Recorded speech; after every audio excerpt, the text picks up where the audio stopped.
তয় বফলা দিয়েছে, ওটা তয় তয় বফলা। সহত্ব, মমত্ব, মুমুক্ষত্ব, ঈশ্বর সব তয় তয় বফলা। যাই যে মহাভারত যেরকম জানিয়েছে, পাণ্ডবেরা নানা জায়গায় ঘুরতে ঘুরতে মৎস্য, ত্রিগর্ত, পঞ্চাল, কিচক দেশের উপর দিয়ে, অর্থাৎ আধুনিক যদি আমরা জায়গাগুলোর নাম দেখি তাহলে হচ্ছে সেই জয়পুর থেকে, রাজস্থানের জয়পুর থেকে কথা যাচ্ছে সেসব দিন। আচ্ছা, ঘুরতে ঘুরতে তারা ওই জয়পুর থেকে জলন্ধর, লুধিয়ানা, বেরেলি, বদায়ুন, রোহিত হয়ে তারা আবার কিচক দেশে এসে পৌঁছেছেন। কিচক দেশটা হচ্ছে আবার সেই জয়পুর আর বেরেলি বদায়ুনের মাঝখানের অঞ্চলটাকে বলে কিচক দেশ, অর্থাৎ ওই রাজস্থান। তারা ওই বারাণাবতের যতুগ্রহ ছেড়ে পাণ্ডবেরা নানা জায়গায় ঘুরে বেড়াচ্ছেন অনেকটা প্রাণের ভয়, এবং ওই ভয়ঙ্কর একটা ঘটনা থেকে বেঁচে আসার মধ্যে ছুটে যাওয়ার একটা যে ব্যাপার থাকে, পাণ্ডবেরা সেখানে করছেন।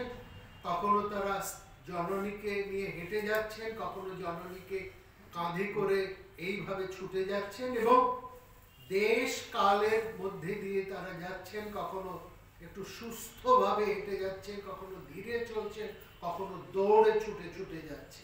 কচ্চিৎ ছন্দেন গচ্ছন্ত তে জগ্ম প্রসবম পুনঃ, এইভাবে তারা চলছেন। এইভাবে চলতে চলতে রাস্তায় তাদের দেখা হলো পিতামহ ব্যাসদেবের সঙ্গে। মহাভারত বলছে যে তারা চলতে চলতে ব্যাসদেবের সঙ্গে তাদের দেখা হলো। এই ব্যাসদেব সমস্ত ঘটনাটা তার কাছে আসছে তারই পুত্র বিদুরের কাছ থেকে। বিদুর এই সমস্ত পাণ্ডবদের সব ঘটনা, তাদেরকে পুড়িয়ে মারার চক্রান্ত এবং সেখান থেকে তারা কিভাবে বেঁচে পালিয়েছেন এবং কোথা দিয়ে তারা যাচ্ছেন, সব ঘটনা বিদুর ব্যাসদেবকে জানিয়েছেন। এবং বিদুরের সঙ্গে ওই রকমই একটি রাস্তায় প্রায় কিচক দেশে, অর্থাৎ আমাদের এই রাজস্থানের একটি অঞ্চলে, জয়পুর সন্নিহিত জায়গায় বর্তমান, সেখানে দেখা হলো। এবং সেখানে ব্যাসদেব তাদেরকে যে কথাটা বললেন সেটা হচ্ছে যে যা হয়েছে আমি সব জানি, তোমরা কোনো রকম দুঃখ করো না। বলেই বললেন যা হয়েছে ভালোর জন্য। এই জায়গাটা একটু বোঝার, এটা বলছে হয়তো যা হয়েছে তোমাদের ভালোর জন্য। সর্বম এতৎ সুখায় বহ, সুখ মানে এখানে তোমাদের মঙ্গলের জন্য, ভালোর জন্য হয়েছে। যাদেরকে যতুগৃহে পুড়িয়ে মারার চেষ্টা করা হয়েছে, যারা প্রাণ ভয়ে এক দেশ থেকে এক দেশে পালিয়ে বেড়াচ্ছে, চলতে চলতে তারা গুন্ডা বদমাশেদের হাতে পড়ছে, সেখান থেকে আবার কোনো মতে প্রাণ বাঁচিয়ে যারা চলছেন, এই চলাটা নাকি তাদের আলোর জন্য। এই জায়গাটা আমাদের একটুখানি মনে রাখবেন যে এখানে একটা খুব ভালো কথা বলা আছে, when God closes one door, he opens the other, look for it. ঈশ্বর যখন একটা দরজা বন্ধ করে দেন তখন তিনি আরেকটা দরজা খুলে দেন, তোমরা তার খোঁজটা রাখো। এইটা অর্থাৎ এত খারাপ যে জিনিস আমাদের জীবনে আছে সেখানে এইটা বলা হয়, যারা ঈশ্বরের পথে চলেন, যারা ঈশ্বর বিশ্বাসী, তারা বলেন যে যা হচ্ছে এর মধ্যে কোথাও একটা মঙ্গলময় ইচ্ছা আছে। বলেন তিনি বললেন দেখো তোমরা দুপক্ষই, অর্থাৎ কৌরবেরা এবং পাণ্ডবেরা, তোমরা দুপক্ষই আমার কাছে সমান। তবু যেহেতু তোমরা এতটা কষ্টের মধ্যে আছো, বিপন্নতার মধ্যে আছো, আর তোমাদের বয়সও কম, সুতরাং তোমাদের প্রতি আমার একটা বিশেষ মায়াবোধ আছে, একটু অতিরিক্ত মায়াবোধ, একটু বিশেষ মায়াবোধ তোমাদের প্রতি আছে। ঠিক আছে বললেই বলছেন চলো। উনি ব্যাসদেব পাণ্ডবদেরকে নিয়ে এগোচ্ছেন। চলতে চলতে তারা একচক্র নামে একটি নগরীর কাছে তারা এসছেন। একচক্রায় এক ব্রাহ্মণের বাড়ি। সেই ব্রাহ্মণকে হয়তো ব্যাসদেব চিনতেন। তিনি বললেন, এই বাড়িতেই তোমরা তোমাদের জননী সহ সেখানে থাকো, কিছুদিন পর আমি আবার আসবো, তোমাদের সঙ্গে দেখা। তো পাণ্ডবেরা সেই ব্রাহ্মণের বাড়িতে অতিথি হয়ে তারা আছেন ব্রাহ্মণ পরিচয়, অর্থাৎ তারা ব্রাহ্মণের ছদ্মবেশ ধারণ করে এই এক জায়গা থেকে এক জায়গায় ঘুরে বেড়াচ্ছেন, যাতে দুর্যোধনের লোকেরা, চরেরা তাদেরকে না চিনতে পারে। এইভাবে চলছেন এবং সেখানে দেখছি তারা আছেন, ভালোই আছেন। ব্রাহ্মণ ভিক্ষে করছেন, মোটামুটি ভালোই ভিক্ষে পাচ্ছেন এবং ভিক্ষালব্ধ সমস্ত কিছু তারা মার কাছে এনে পৌঁছে দিচ্ছেন। দিনান্তে, দিনের শেষে সারাদিন ভিক্ষে করে যা পান, দিনের শেষে তারা সেটা তাদের মা জননী কুন্তির কাছে এসে পৌঁছে দিচ্ছেন এবং জননী সবার সমস্ত ভিক্ষা লব্ধ বস্তুকে একসঙ্গে মিশিয়ে দিয়ে সেটাকে দুটো ভাগ করতেন। তার অর্ধেকটা, যার সবাই তার অর্ধেকটা তুলে দিতেন ভীমকে, আর বাকি অর্ধেক তারা ওই বাকি 4 ভাই এবং জননী 5 জনে খেতেন। অর্থাৎ ভীমের শরীর যেমন বড় ছিল, বড় সড় মাপের ছিল, তিনি শক্তিশালীও ছিলেন, খেতেও সেই পরিমাণ। তো যাই হোক, সেরকম ওখানে মোটামুটি ওদের দিন কাটছে।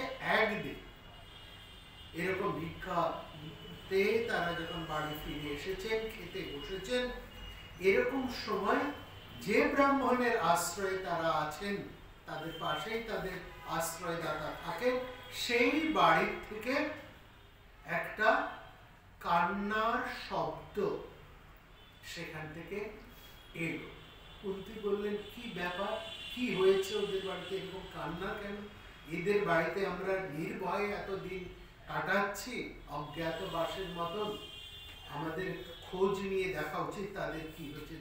যুধিষ্ঠির বলছে, ঠিক আছে, আমি দেখছি, সেরকম যদি কিছু হয়ে থাকে আমরা নিশ্চয়ই তার একটা বিহিত করব। গিয়ে তারা যেটা শুনলেন যে তারা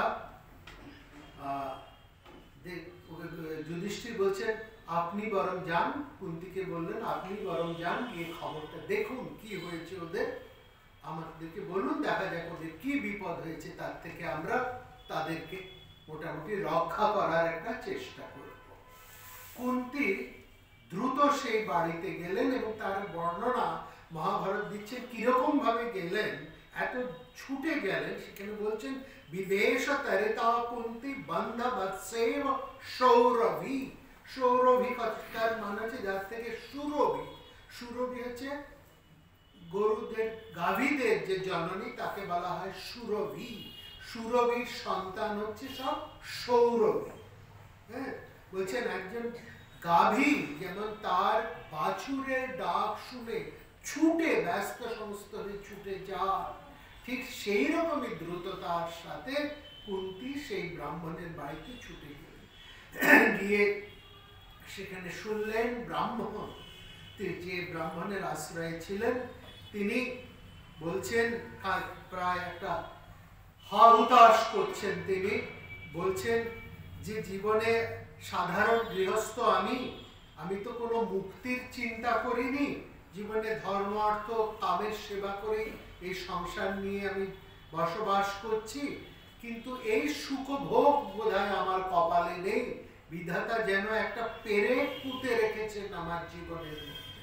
এই যে আমার একটা নিরবচ্ছিন্ন ধারায়, আমি সাধারণ একজন দরিদ্র ব্রাহ্মণ, মোটামুটি স্ত্রী পুত্র কন্যাকে নিয়ে আমার এই সংসার চলছে, মোটামুটি একটা ছন্দে চলছে, কোথায় যেন বিধাতা এই ছন্দের মধ্যে একটা পেরেক পুঁতে রেখেছে। কি হয়েছে ব্যাপার, তিনি এতটা উতালা হয়ে যাচ্ছেন কেন?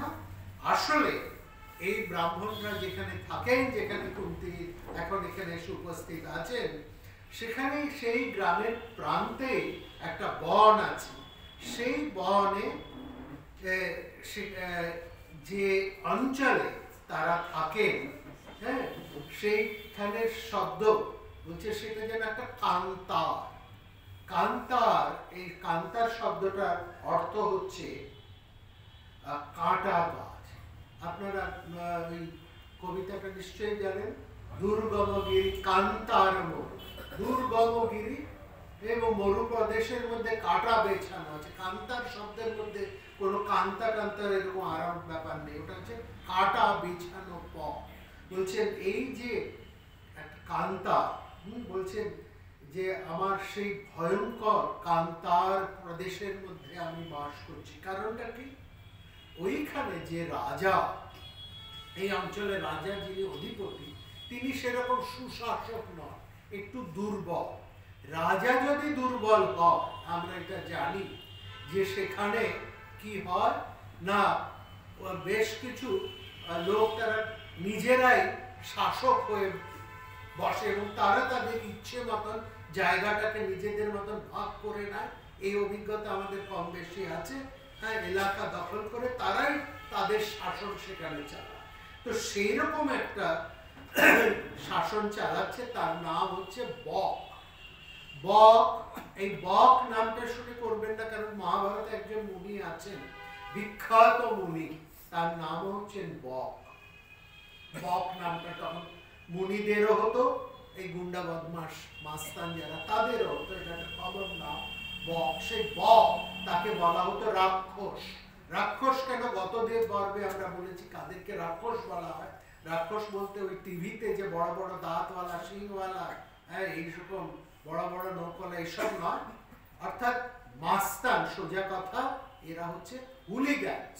আমাদের যে সমস্ত মাস্তান হুলিগ্যান্স সঙ্গে আমরা পরিচিত, এদেরকে বলা হয় রাক্ষস। হ্যাঁ, আমরা তাদেরকে বলি না দৈত্যের মতন, দানবের মতন, রাক্ষসের মতন ব্যবহার। তার মানে তো সে দৈত্যও নয়, দানবও নয়, কিন্তু তার আচরণ, স্বভাবটা জন্যই তাকে বলা হতো রাক্ষস। সে একটা ওই জায়গার উপরে সেই রাজত্ব চালাচ্ছে এবং তার নির্দেশ হচ্ছে প্রতিদিন ওইখানের ইয়ের থেকে, ওই অঞ্চল থেকে, একচক্রা যে গ্রাম, সেখান থেকে প্রত্যেক বাড়ির থেকে তার জন্য একটা খাবার দিতে হবে, সেই সঙ্গে একটা জ্যান্ত মানুষ, এটা যেতে হবে। এবং সে ওই খাবার এবং তার সঙ্গে ওই জ্যান্ত মানুষটাকে সে খাবে, এটা খাদ্য হিসেবে তার চাই। হ্যাঁ, এবং সেটাই হচ্ছে তার অত্যাচার, এবং সেই অত্যাচারটা হচ্ছে তার এই গ্রামের উপরে। অর্থাৎ একটা তার তোলাবাজি। হ্যাঁ, কেউ করেছে যে প্রত্যেক বাড়ির থেকে খাবার যেতে হবে এবং একজন মানুষকে সেখানে যেতে হবে। এইরকম করতে করতে আজকে পালা পড়েছে ওই ব্রাহ্মণের। কালকে ওই ব্রাহ্মণের বাড়ির থেকে প্রচুর খাবার দাবার নিয়ে, এবং সেটা না হয় গেল, কিন্তু একজন মানুষকে দিতে হবে, ওটা এই রাক্ষস তাকে মেরে খাবে। এই ব্যাপার, এই নিয়ে এবার যে মহাভারতের মধ্যে আলোচনা উঠে আসছে, সেই আলোচনার বিষয়টা আমরা, এবং তার থেকে আমরা সহত্বের অর্থটাকে খানিকটা শুনবো। একটু দ্রুতভাবে আমরা এগোচ্ছি আজকে। দেখুন, সেখানে আমরা চারজনকে দেখব আলোচনার মধ্যে। ব্রাহ্মণ, সেই পরিবারের কর্তা তিনি আছেন, তার স্ত্রী আছেন, এবং সেই পরিবারের ব্রাহ্মণের একটি কন্যা আছে এবং একটি শিশু পুত্র আছে। আর তারা অতিথি হিসেবে আশ্রয় দিয়েছেন পাণ্ডবদের। জননী কুন্তী ছুটে এসে ওই উঠোনে দাঁড়িয়ে শুনছেন ব্রাহ্মণের বিলাপ, তার কথা আমরাও শুনছি।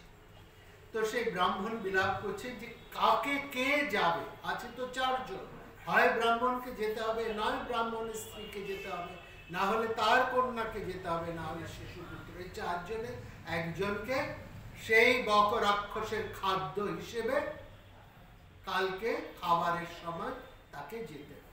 মহাভারত, মনে রাখবেন, একটা গল্প বলে, একটা কাহিনী বলে। গল্পটা ইজ নট ইম্পর্টেন্ট, কারণ গতদিন যে বিয়ের গল্পটায় আমরা একেবারে উৎফুল্ল হয়ে এসেছি, তার মধ্যে একটা ভয়ঙ্কর মেসেজ ছিল। আজকের যে কাহিনীটি, তারও একটা অন্তঃলীলা, তার অন্তর্নিহিত একটা মেসেজ আছে। সেই মেসেজটা আমাদের একটু ভালো করে মন দিয়ে শুনতে হবে। ব্রাহ্মণ বিলাপ করছেন, অর্থাৎ স্বামীর দৃষ্টিকোণ থেকে। স্বামী অর্থে এখানে হাজব্যান্ডও বটে, এবং পরিবারের প্রধান হিসাবে তার যে স্বামিত্ব প্রধান, তিনি পরিবারের প্রধান অভিভাবক, সেই দৃষ্টিকোণ থেকে তিনি বলছেন যে আমি কি করে আমার স্ত্রীকে সেখানে পাঠাই। হ্যাঁ, বলছেন এই স্ত্রী হচ্ছেন আমার ধর্ম সহচরী, সহধর্মচারী দান্তং নিত্যং মাতৃ সমং মম। একে নিয়ে আমি কি করে পাঠাবো সেখানে। এই যে ধর্ম সহচরী, সহধর্মচরী, মহাভারতে এই শব্দটি ব্যবহার করা হয়েছে, সহধর্মচরী। সহধর্মচরী এই শব্দটা আমরা কিন্তু এখন ব্যবহার করি না। আমরা যে শব্দটা জানি সেটা হচ্ছে সহধর্মিণী, কিন্তু সহধর্মিণী থেকেও আরো অনেক গুরুত্বপূর্ণ, আরো অনেক তাৎপর্যপূর্ণ শব্দ হচ্ছে সহধর্মচরী। বিবাহিত স্ত্রী এটা একটা পর্যায় শব্দ, সহধর্মচরী, কারণ এই শব্দটার মধ্যে স্ত্রী কেবলমাত্র স্ত্রী নন, স্ত্রীর ধর্ম মাত্র নন, যেটা বিশেষ করে রয়েছে সেটা বুঝতে হবে স্ত্রীর অধিকার, তার স্বামীর উপরে অধিকার, স্বামীর সংগৃহীত অর্থের উপর অধিকার এবং স্বামীর সম্পত্তির উপরে অধিকার। এই অধিকার ভারতবর্ষে অত্যন্ত প্রাচীন সময় থেকে এসেছে, যা বহুদিন আগে, কিছুদিন আগে পর্যন্ত উন্নত ইউরোপের অনেক দেশে ছিল না। অর্থাৎ স্বামীর সব কিছুর উপর, স্বামীর ওপর তো বটে, এবং স্বামীর সম্পত্তির ওপরে এবং স্বামীর ধর্মের ওপরেও স্ত্রীর অধিকার। এই অর্থ থেকে হচ্ছে ধর্মাচারী, নট অনলি সহধর্মিণী। সহধর্মিণী বলতে এটা বোঝা কেবলমাত্র যিনি এক সঙ্গে একই ধর্ম পালন করেন, তিনি হচ্ছেন সহধর্মিণী। কিন্তু যে মুহূর্তে সেটা সহধর্মচরী এই শব্দটিতে পর্যবসিত হলো, তখন আমাদের বুঝতে হবে সেই স্ত্রী, তার স্ত্রীর অধিকারের পরিধিটি কতটা বিস্তৃত, কতটা ব্যাপক, কতটা গভীর, এই জায়গাটা বোঝা। এবং এটা আমাদের অনেক প্রাচীন সময়, যে আজকালকার দিকে মেয়েদের অধিকার বলতে যে বোধটা আসছে তার থেকে অনেক বেশি অধিকার কিন্তু আমাদের প্রাচীন সময় থেকে মেয়েদের উপরে দেওয়া হয়েছে। যে এইখানে যে সহধর্মচারিত্ব, সহধর্মচরিত থেকে এখানে এই যে ভাবনা, এই ভাবনার মানে হচ্ছে একটা সহভাব, সহত্ব, সহধর্মচারিত্ব। সহ মানে একসঙ্গে চলা, স্বামীর সঙ্গে একসঙ্গে চলা। শুধু স্বামীর সঙ্গে স্ত্রী চলবেন না, স্বামীও স্ত্রীর সঙ্গে একই সঙ্গে চলবে, এটাও হচ্ছে বোঝার কথা। কেবলমাত্র স্ত্রী স্বামীর সঙ্গে একসঙ্গে চলবেন না। এই আমাদের তখনকার যে স্মৃতিশাস্ত্র, সামাজিক যে অনুশাসন, তাতে বলা হচ্ছে একজন স্বামীও স্ত্রীর সাথে একই সঙ্গে চলবে। সহভাব বা সহধর্ম, সহত্ব এবং সহধর্মচারিত্ব, একসঙ্গে চলা, এই চলার প্রয়োজন।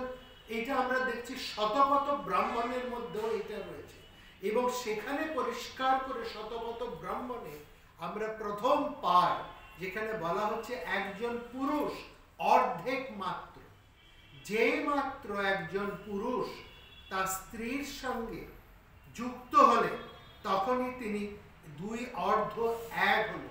যাবৎ জায়ানা বিন্দেত অর্ধহ তাবৎ ভবতি, যতক্ষণ পর্যন্ত তার স্ত্রী না আসে ততক্ষণ পর্যন্ত তিনি অর্ধেক। দেখুন আমাদের সমস্ত ঈশ্বর ভাবাপন্ন সবাই কিন্তু অর্ধেক, এবং সবাই কিন্তু সশক্তিমান।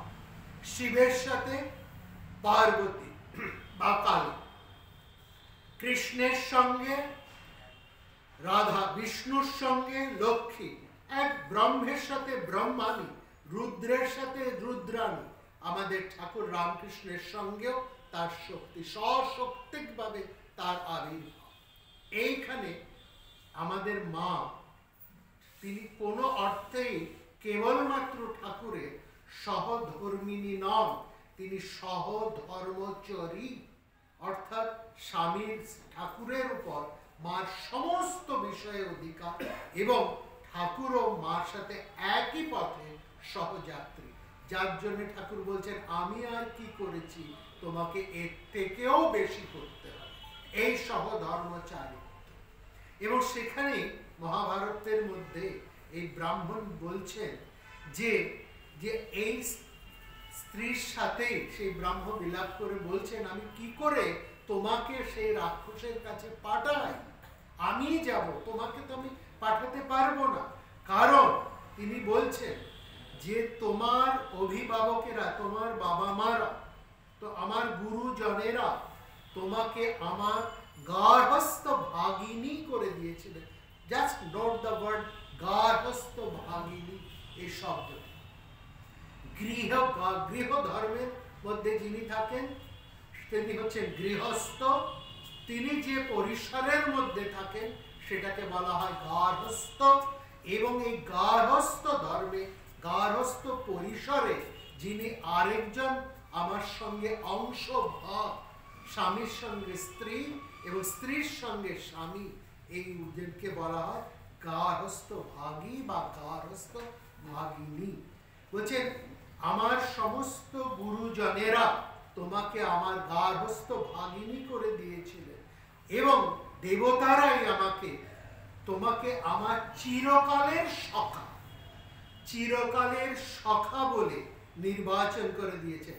সখায়ং বিহিতাং তবৈ দেবৈ নিত্যং পারমিকাং গতিম। কি বলছেন?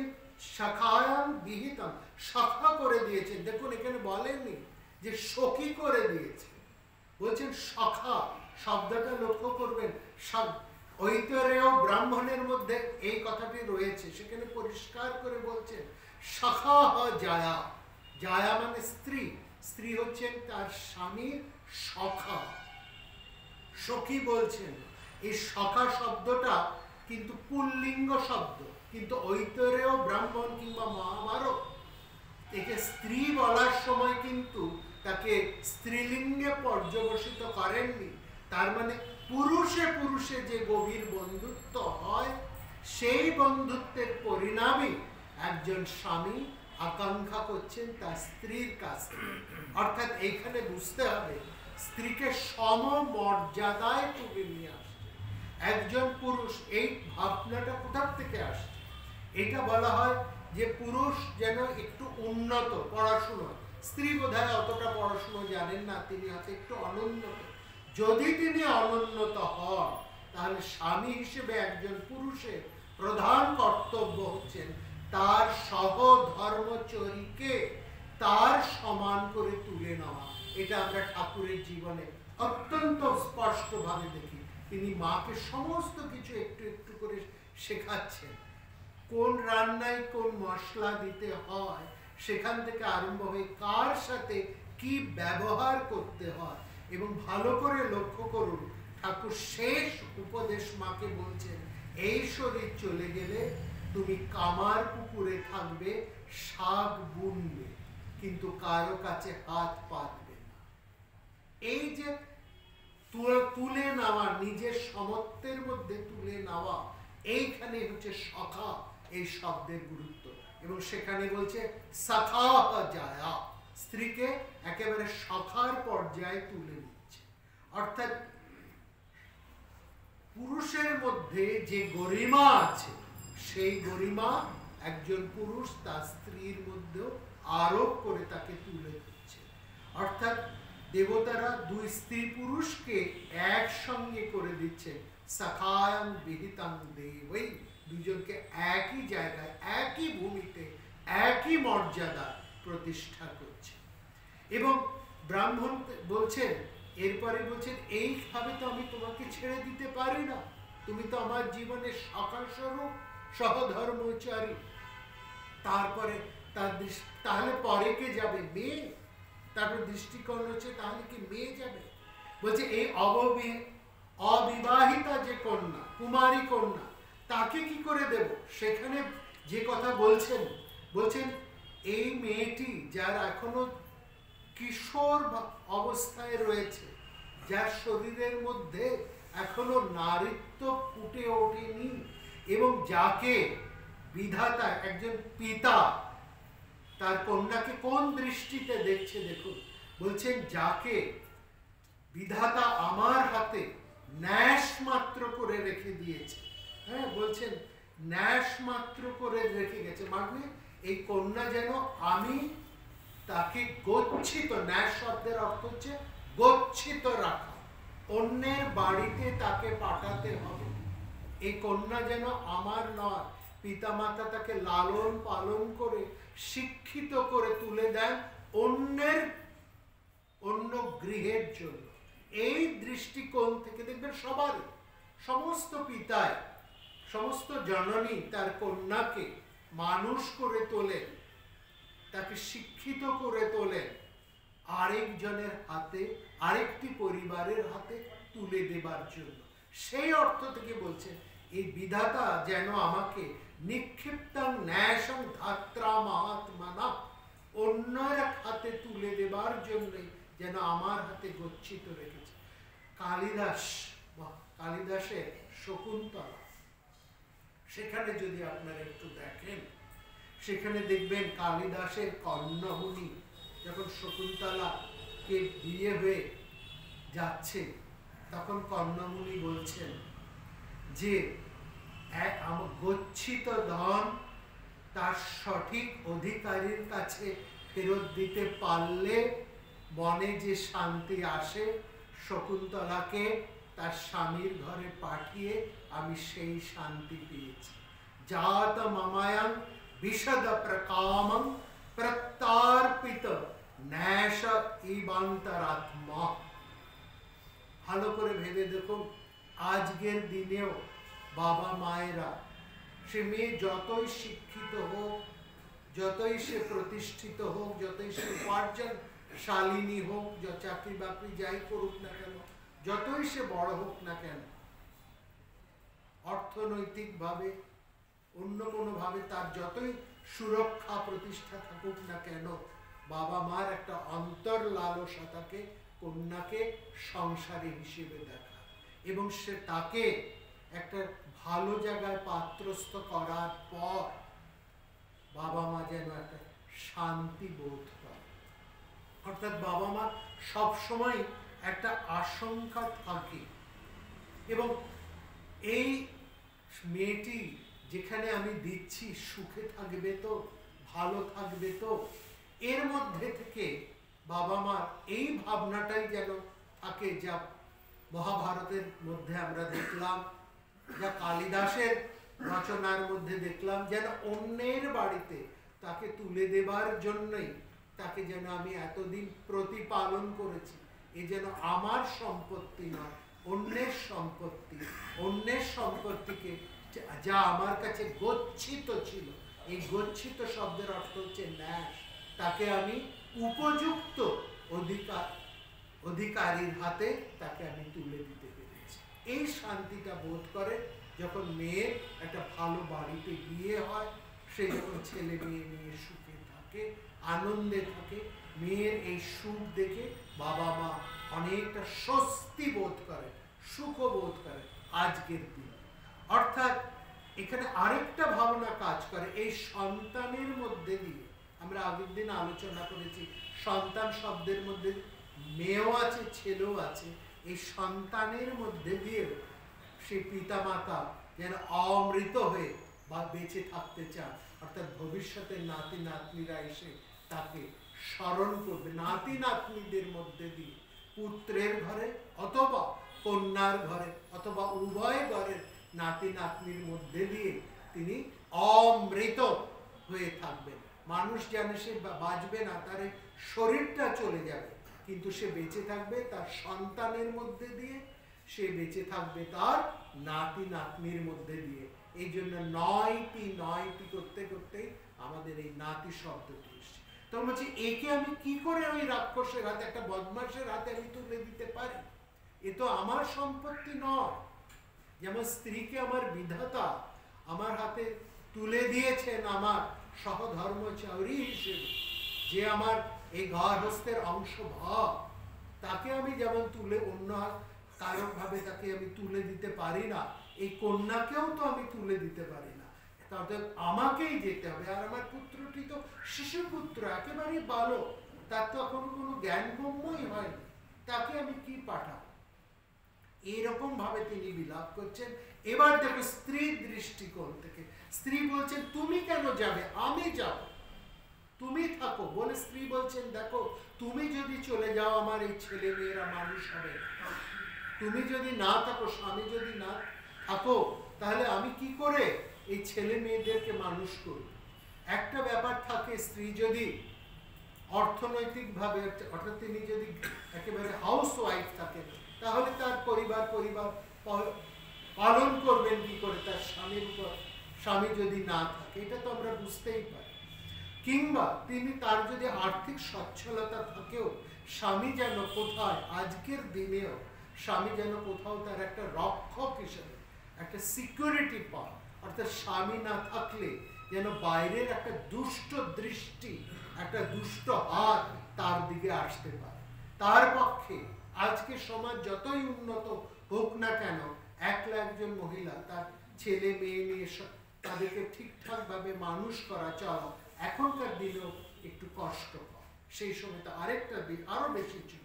সুতরাং তিনি বলছেন এই সংসারের গৃহকর্তা যদি চলে যায়, আমি এই ছেলে মেয়েদেরকে মানুষ করব কি করে? তাছাড়া আমি তো যথেষ্ট পেয়েছি এই সংসারে, অনেক কিছুই আমি পেয়েছি, ছেলেও হয়েছে, মেয়েও হয়েছে, তাদেরকে বড় আমি মোটামুটি করেছি, সুখ পেয়েছি।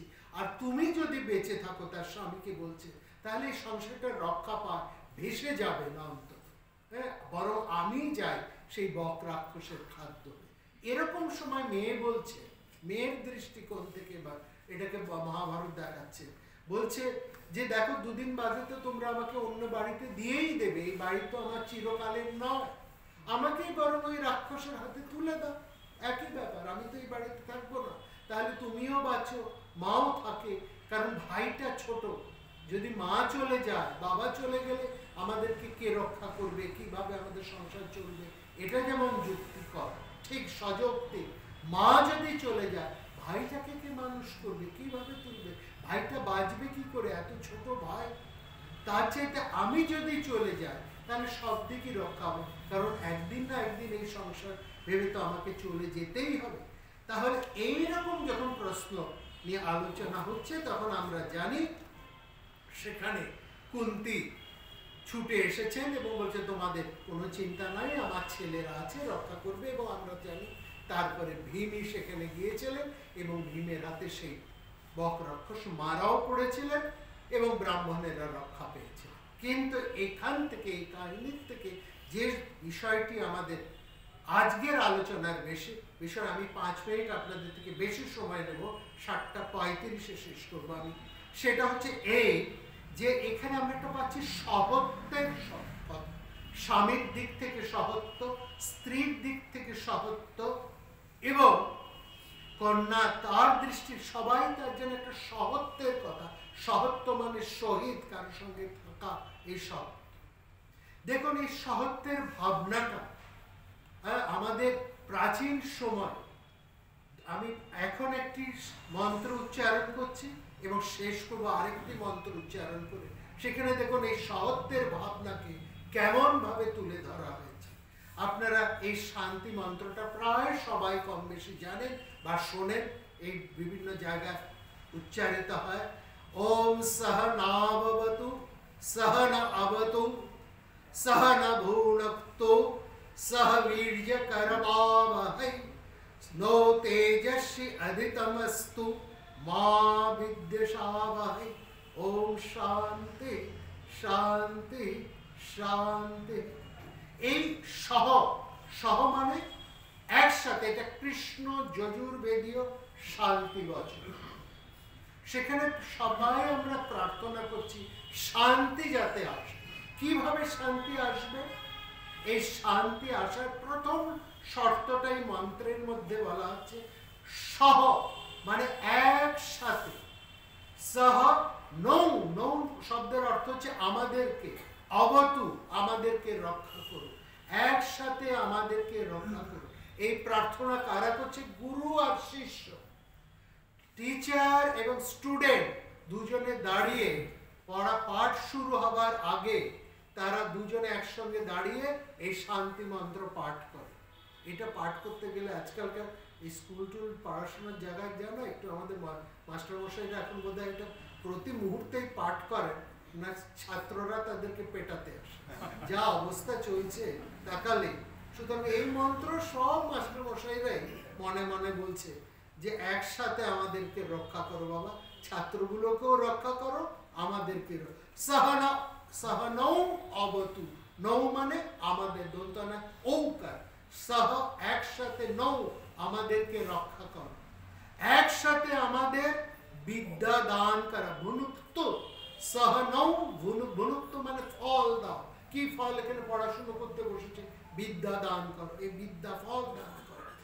একসাথে আমাদেরকে, শুধু বিদ্যা নিতে হলে তো একটু শক্তি থাকতে হবে, মেধা থাকতে হবে, মেধা শক্তি থাকতে হবে। একটা স্কুলে আমার যাওয়ার একটু সুযোগ হয়েছিল এইসব ব্যাপারে, মাস্টারমশাইদেরকে বলেছিলাম তাহলে এইটা একটু আপনারা লিখে দিন, এটা বলবে। তো যাই হোক, সে যা লিখলেন আমার তো তারপরে লজ্জায় নিজেই কোনটা বানান ঠিক আর কোনটা বাক্য গঠন ঠিক নিজের একটু দ্বন্দ্ব লেগে গেছিল। তার মধ্যে একটি শব্দ ছিল 60, হ্যাঁ, তার যা বানান লিখেছে আমি নিজেই ভুলে গেলাম 60 বানানটা আসলে কি, কোন স বসবে, দন্ত আর না তালেব বস না মূর্ধন্য, অর্থাৎ এই হচ্ছে। যাই হোক, তাদেরকে রক্ষা করুন, আমারও সেই প্রার্থনা। একসাথে মেধা, শক্তি, সামর্থ্য যেন লাভ করতে পারে, কারাবাবহী যেন লাভ করতে পারে একসাথে। এবং আমাদের একসাথে দুজনকে তেজস্বী অধিতম অস্তু, আমাদের দুজনকে, শিক্ষক এবং ছাত্র, আমরা যেন দুজনেই শক্তিশালী, শক্তিমান, তেজপূর্ণ হয়ে উঠি। কিসের মাধ্যমে? এই জ্ঞান লাভ করে, বিদ্যা লাভ করে, সম্পদ লাভ করে। নৌ তেজস্বী অধিতম অস্তু, আমাদের এই লব্ধ জ্ঞান, লব্ধ বিদ্যা শক্তিশালী হোক, তেজপূর্ণ। অর্থাৎ আমরা যা শিখবো, যা পড়বো, যা জানবো, সঠিক জানবো, সেটা আমাদেরকে সমৃদ্ধ করবে, টুকলি ফাইন করবো, হ্যাঁ, ভুল পড়বো না, ভুল শেখাবো। এই জিনিসটা আমাদের দুজনের লব্ধ জ্ঞান, লব্ধ বিদ্যা সার্থক হোক, সফল হোক। মা, তার সবচাইতে শেষ কথাটা ভীষণ ইন্টারেস্টিং এখনকার দিনের জন্য। মা বিদ্বেষা ওয়াহাই, মা শব্দের অর্থ হচ্ছে না, মা শব্দের সংস্কৃত অর্থ হচ্ছে না। আমরা যেন পরস্পরকে বিদ্বেষ না করি, ছাত্রের হাতে মার না খায় ইত্যাদি। আর মাস্টারমশাই এই জন্য ছাত্রদেরকে ভুল ভাল না শেখায়, পরস্পরকে যেন বিদ্বেষ না করি, হিংসা না করি। এই শান্তি, অর্থাৎ এখানে দেখুন একটা পরস্পর সহায়ত্বের ভাব, প্রার্থনা মন্ত্র দিয়ে আমাদের চলা আরম্ভ। সহশব্দ, এই যে সহশব্দ, এই শব্দটির অর্থ হচ্ছে সহ্য। সহশব্দের অর্থ হচ্ছে সহ্য করা, হ্যাঁ, ক্ষমা করা, শক্তি ধারণ করা। যার শক্তি আছে সেই সহ্য করতে পারে। একজন দুর্বল মানুষ সহ্যও করতে পারে না, ক্ষমাও করতে পারে। ক্ষমা হচ্ছে বলবানের লক্ষণ। সে যেমন সহ্যও করতে পারে, সেরকম ক্ষমাও করতে পারে। এখানে বল অর্থে পরাক্রম, সামর্থ্য। হ্যাঁ, এই সহতা শব্দ থেকে এসছে সহিষ্ণুতা, সহনশীলতা। এইখানে অর্থাৎ এখানে একটা ফ্যামিলি, পরিবারের মধ্যে যিনি অভিভাবক, তাকে অনেক বেশি সহিষ্ণু হতে হবে, অনেক বেশি তার ক্ষমা শক্তি থাকতে হবে, অনেক বেশি তাকে তাপ সহ্য করতে হবে। বাইরের থেকে যত তাপ, যত বিপদ, যত ঝঞ্ঝা আসবে, একজন অভিভাবক নিজে ব্লটিং পেপারের মতন সব শোষণ করে তার পরিবারের যত সদস্য আছে তাদেরকে এতটুকু তার আঁচ পেতে দেবেন না। এই হচ্ছে সহ্য শক্তি, এই হচ্ছে সহত্ব। জননীরও ঠিক একই অর্থে রয়েছে। তিনি অভ্যন্তরীণ যত দুঃখ যন্ত্রণা কষ্ট নিজে সহ্য করে অন্য কারো প্রতি তার এতটুকু কষ্ট যাতে না পৌঁছায়, এই সহত্বের মধ্যে দিয়ে কিন্তু সমস্ত পরিবার এবং প্রতিটি সম্পর্ক, স্বামী স্ত্রীর সম্পর্ক, বন্ধুর সম্পর্ক, গুরু শিষ্যের সম্পর্ক, যে কোনো সম্পর্কের কথা বলুন, সব সম্পর্কই কিন্তু দাঁড়িয়েছে এই সহজ শব্দের মধ্যে থেকে। তার থেকে এসছে সহদার, সহ্য করেন বলেই তিনি সহদার, অর্থাৎ স্ত্রী, এবং সহ্য করেন বলেই তার মধ্যে এই সহ্য শক্তি, ক্ষমা শক্তি রয়েছে বলেই তিনি সহদেব বা পুরুষ। সহদেব শব্দের অর্থ হচ্ছে যিনি পুরুষ। তার থেকেই দুজনকে আমরা সেই শব্দ পাচ্ছি, দুজনেই হচ্ছেন একই ধর্ম পালন করছেন, সহধর্মচর বা সহধর্মচরী। তার থেকে আমরা এই সহধর্মচারিণী, হ্যাঁ, বা সহচর সহচারিণী, তার থেকেই দেখুন আমরা এই শব্দটা পাচ্ছি সহবাসিক, অর্থাৎ সহবাসিক মানে আমাদের প্রতিবেশী, যিনি আমাদেরকে সহ্য করেন এবং আমরাও যাদেরকে সহ্য করি। অর্থাৎ প্রতিবেশী কিছু একটা করলো, আমি ডান্ডা নিয়ে ছুটতে গেলাম না, বা আমার বিপদ আপদ হলো, যিনি আমার বিপদ আপদে সবার আগে এসে দাঁড়ান তিনি হচ্ছেন আমার সহবাসিক, যিনি আমার সঙ্গে একসঙ্গে বসবাস। একই সঙ্গে বসবাস করার অর্থ হচ্ছে সুখে দুঃখে যিনি সব সময় আমার পাশে আছেন, তিনি হচ্ছেন সহবাসিক বা প্রতিবেশী।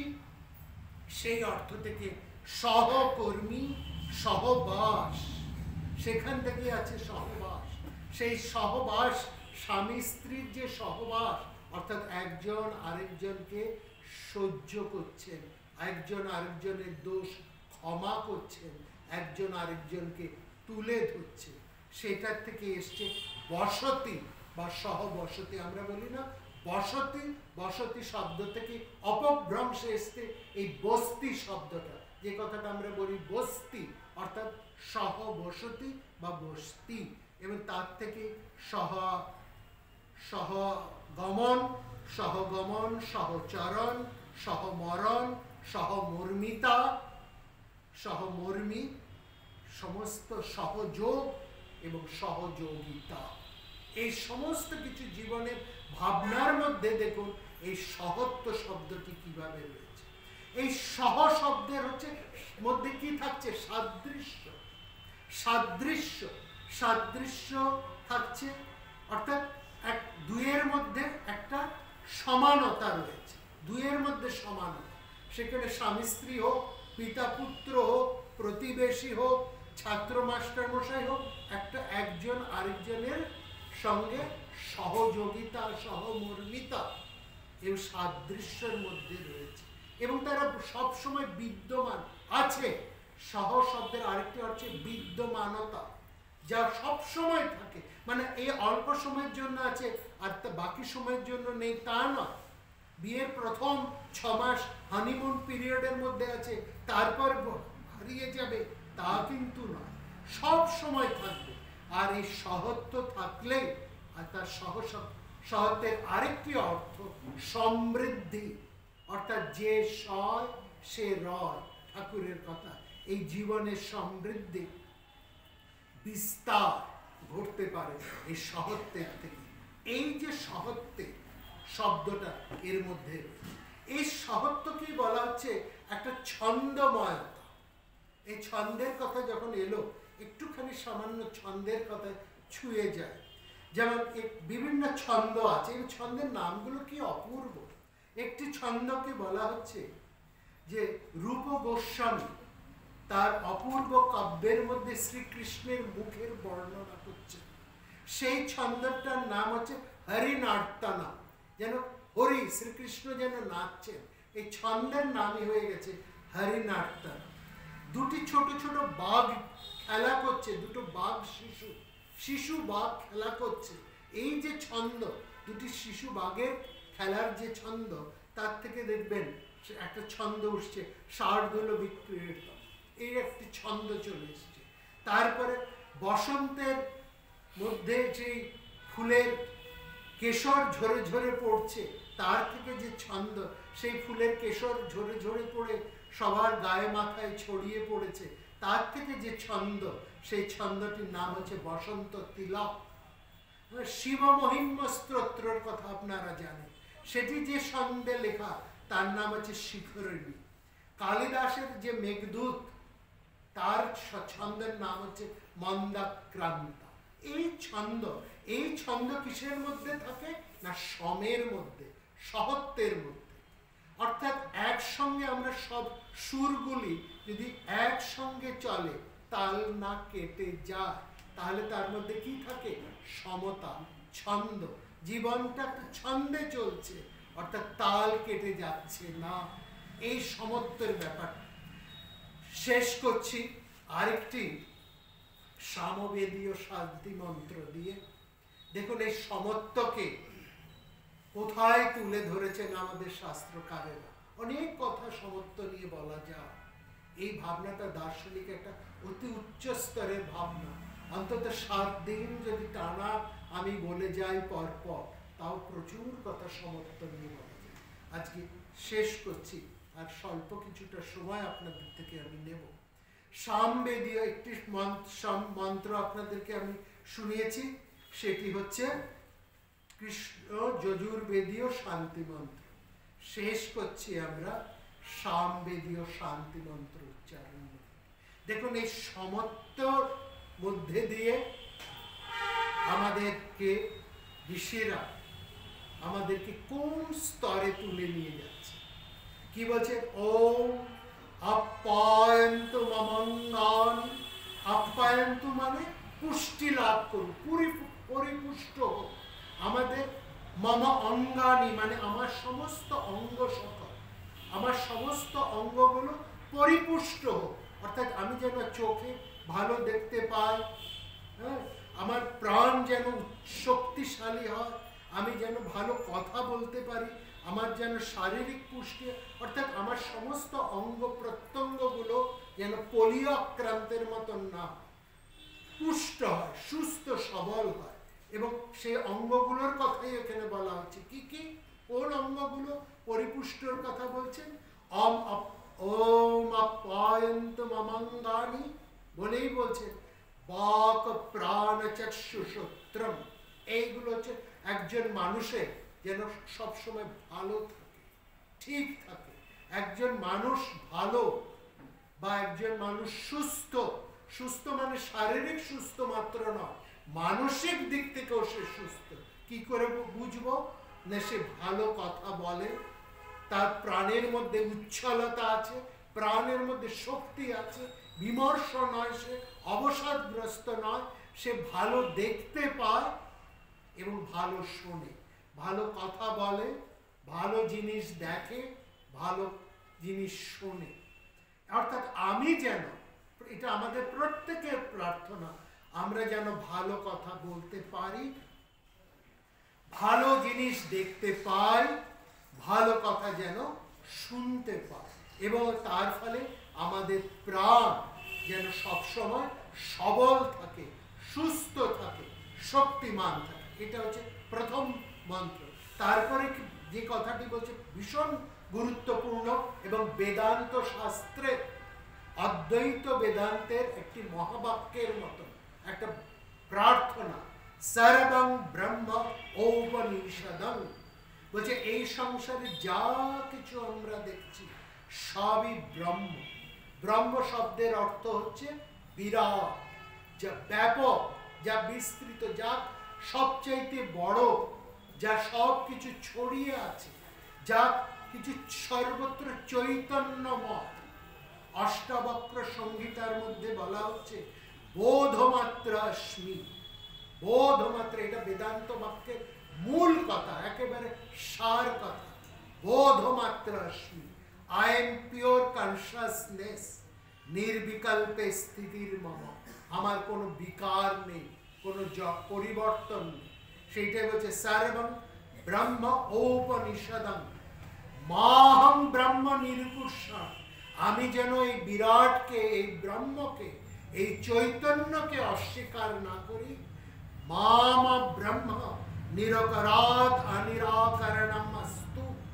ব্রহ্মও যেন, এই বিরাটও যেন আমাকে প্রত্যাখ্যান না করে। অর্থাৎ আমি আমার কথার মধ্যে দিয়ে, আমার দেখার মধ্যে দিয়ে, আমার শোনার মধ্যে দিয়ে এবং আমার প্রাণক্রিয়ার মধ্যে দিয়ে, অর্থাৎ সব কিছুর মধ্যে দিয়ে আমি যেন এই বিরাটকে অনুভব করতে পারি, আমি যেন এই চৈতন্যকে অনুভব করতে পারি। অর্থাৎ আমি আর কিছু নই, আমি সেই ব্রহ্ম, আমি সেই চৈতন্য স্বরূপ, এটা যেন আমি অনুভব করতে পারি বলেই যে কথাটা বলছেন সেটা হচ্ছে এই সহত্বের কথা। কিভাবে আমরা এই বিরাটকে, এই চৈতন্যকে, আমার নিজের পরিচয়কে, নিজের স্বরূপকে আমি জানতে পারবো কিভাবে? সেখানে বলছে মামা ব্রহ্ম নিরোকরা অনিরকরম অস্তু।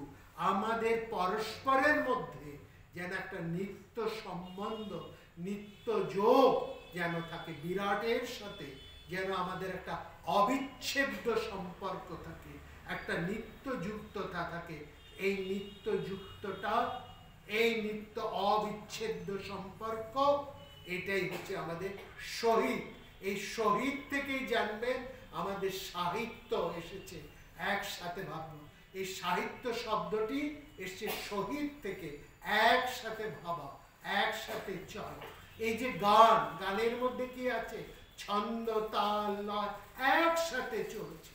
সাহিত্যের মধ্যে দিয়ে একটা ভাব, একটা রচনা, একটা বিষয় একসঙ্গে চলছে। এই একসাথে ছন্দময়তায় যেন আমরা চলতে পারি। ব্রহ্মকে বলা হচ্ছে ছন্দ, তিনি এই ছন্দের মধ্যে রয়েছেন। এই ছন্দই হচ্ছে আমাদের চৈতন্য। তদাত্মনি নিরতেজ উপনিষৎসু ধায়স্তে ময় সন্তু তে ময়ি সন্তু। এবং শেষ করি রবীন্দ্রনাথের একটি শেষ কথার গান তুলে দিয়ে, যেটা আমাদের প্রতিদিনের প্রার্থনা হয়ে উঠুক। আহা তোমার সঙ্গে প্রাণের খেলা, প্রিয় আমার ওগো প্রিয়, বড় উতলা আজ পরাণ আমার, খেলাতে হার মানবে কিও। কেবল তুমি কে গো এমনি ভাবে, কেবল তুমি কি গো এমনি ভাবে, রাঙিয়ে মোরে পালিয়ে যাবে। তুমি সাধ করে না ধরা দিয়ে, আমারও রং বক্ষে নিও। এই হৃদ কমলের রাঙা রেণু, রাঙাবে ওই উত্তরে। কেমন খেলা হলো আমার আজি তোমার সনে, পেয়েছি কি খুঁজে বেড়াই ভেবে না পাই মনে। আনন্দ আজ কিসের ছলে, কাঁদিতে চায় নয়ন জলে। বিরহ আজ মধুর হয়ে করেছে প্রাণ ভোর। গায়ে আমার পুলক জান লাগে, চোখে ঘনায়